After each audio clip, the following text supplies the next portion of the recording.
Alright, just a really fast video. Nothing. I'm not going to do anything or talk about much, but I'm just going to open up a package I got, which is this thing.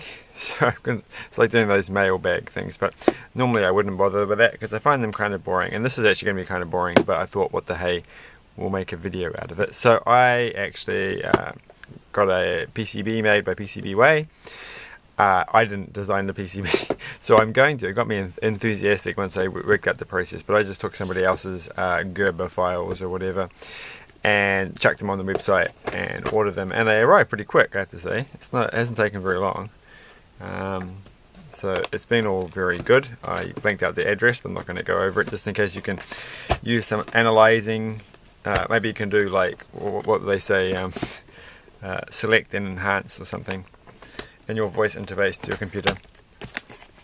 Siri, activate, Alexa, Alexa, I shouldn't say that, you're not supposed to say that on videos. Analyze and enhance image and work out where I live and what my actual name is. But anyway, this is very hard to open, isn't it? I don't want to ruin the box, it's kind of going to ruin the whole thing. Well, there you go, you got to go this way. No signature required. I was going to say no signature required. I didn't sign for this. It just appeared on the letterbox.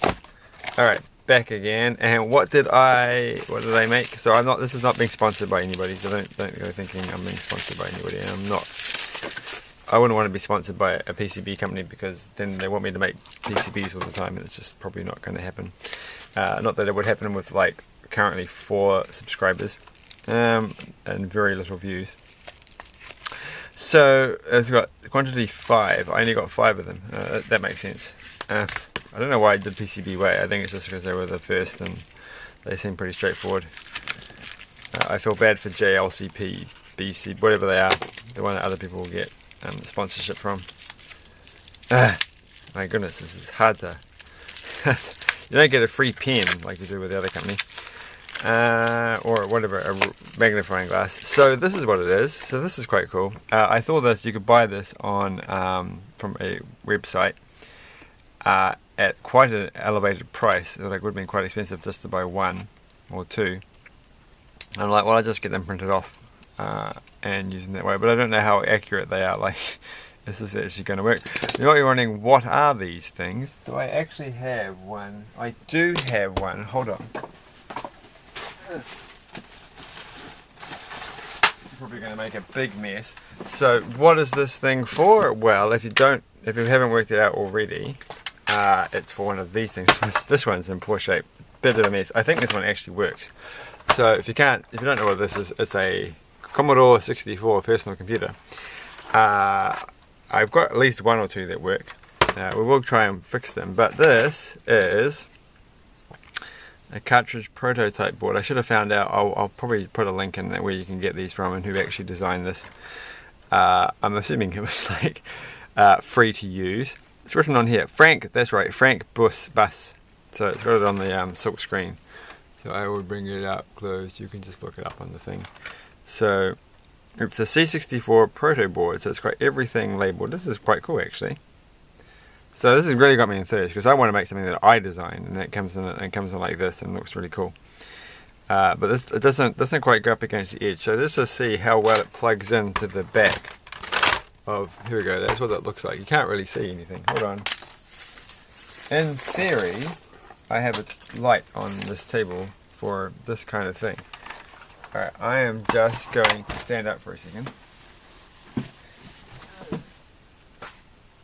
And go, oh, whoops. Oh, here we go. There we are. We're all good. I'll use my bizarrely terrible for the environment light that they got from Kmart. That you apparently can't change the batteries in, so you just buy it, and then when it runs out, you throw it in the bin. Which sounds terrible. And when I bought this actually from the shop, and I tried it after I bought it, it didn't work. And I was like, oh. I felt really silly. But I didn't take it back because I thought, well, I picked this one and I'm going to take it. But it does work now. Anyway, let's have a look in here. And so that's what it looks like on the back. I'm going to break these things, aren't I? I think 5 will be more than enough. So we're going to see if this goes in here. Does it? I hope it does.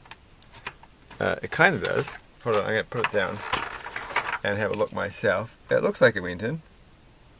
I mean, it's not the best computer to be trying this on. That looks fine. Like, it doesn't feel quite right, but it looks fine. So I'm going to take it out again. Oh, it comes out fine. There's nothing in here. You can't see what I'm doing. I'm looking in there to see if there's any muck.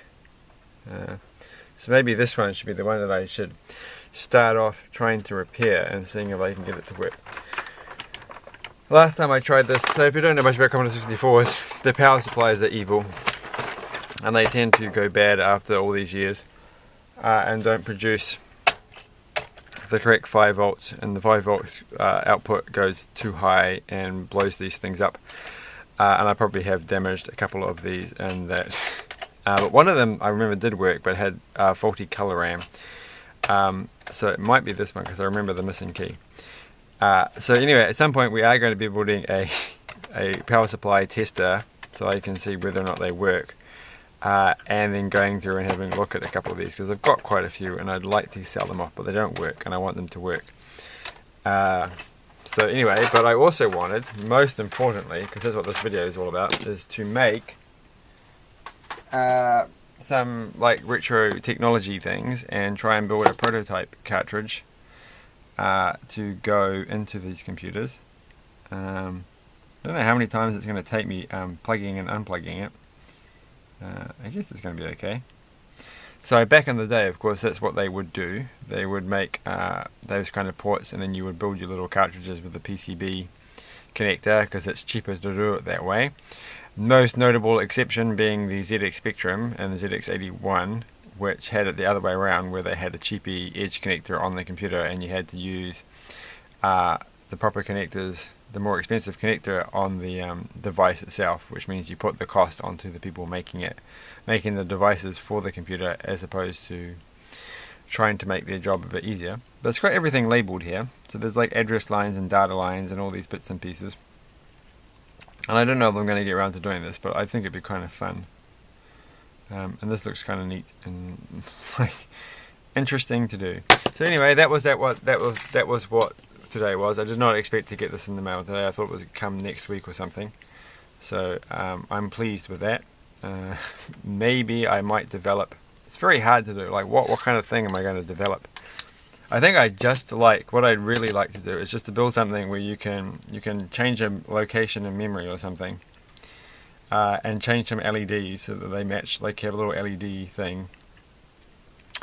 Or it would be neat to like build something with like I don't know, build an interface for one of these things, and then have like any kind of screen. It doesn't have to be this one. Anytime I've gone and bent. Oh my goodness, this has not been looked after very well. I really shouldn't have left it in that little container. That's okay. I've got a lot of these. My point being,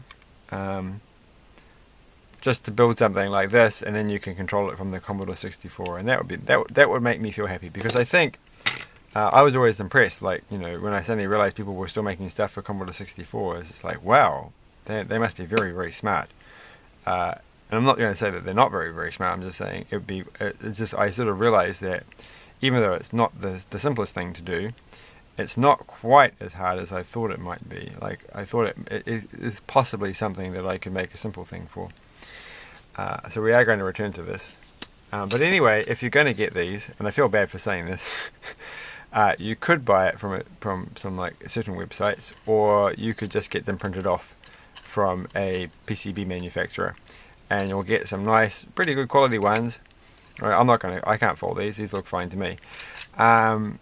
For considerably cheaper, especially when it's the postage that's killing it. Because, like, you know, that's the sad thing, right? It's like I could have bought these from another place, and they weren't too expensive, but the postage was a killer to come all the way to New Zealand. Whereas if you just buy them from China, which New Zealand is actually not that far away from in comparison to the other parts of the world, it's much cheaper. So.